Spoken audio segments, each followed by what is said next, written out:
A ceasefire may be in place and tanks may not be prowling the roads, but the killing in Gaza hasn't stopped.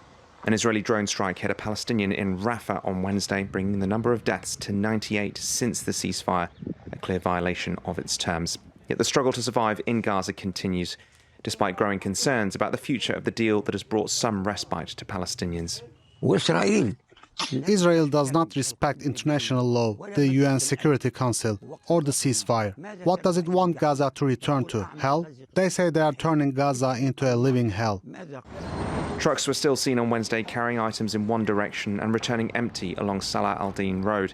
The Israeli withdrawal from the Netzarim corridor has allowed aid to finally trickle in through the border crossing with Egypt. But a day earlier, some trucks have been pictured halted at Arish in Egypt, with drivers saying there they weren't being allowed into Gaza. We arrived almost a month ago, carrying tents from Jordan for our brothers in Gaza. Unfortunately, no tents or any other type of aid have been allowed in. Trucks leave from Durgam in Arish here, head to the crossing, and more than half of them are sent back. Only a very small number. Israeli troops are preparing to resume fighting in Gaza, with reservists called up and leave cancelled.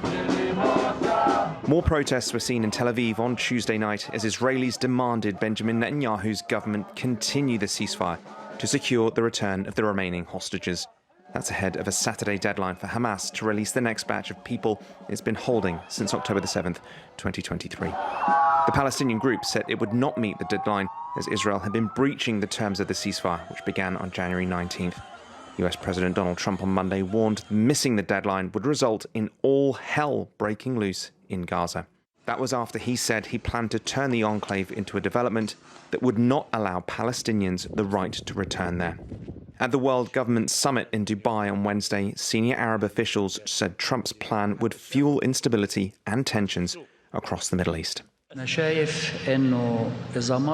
think that if President Trump continues with this method of pressurizing the Gazans, the Arab world, the Egyptians, the Jordanians, the Saudis, and all the influential powers in this region, I think that instead of resolving the Palestinian issue with a just solution based on two states, he will lead the Middle East into a new cycle of intense conflict between the Arabs and Israel. China also on Wednesday condemned the plans. A foreign ministry spokesperson said Beijing opposed the forced displacement of Palestinians from Gaza and that the enclave belonged to the Palestinian people. Mediators have reportedly stepped up efforts to intervene in the crisis and avert a return to the violence that has killed nearly 50,000 people in Gaza since October the 7th, 2023. There is a growing sense it may already be too late. Joel Flynn, TRT World.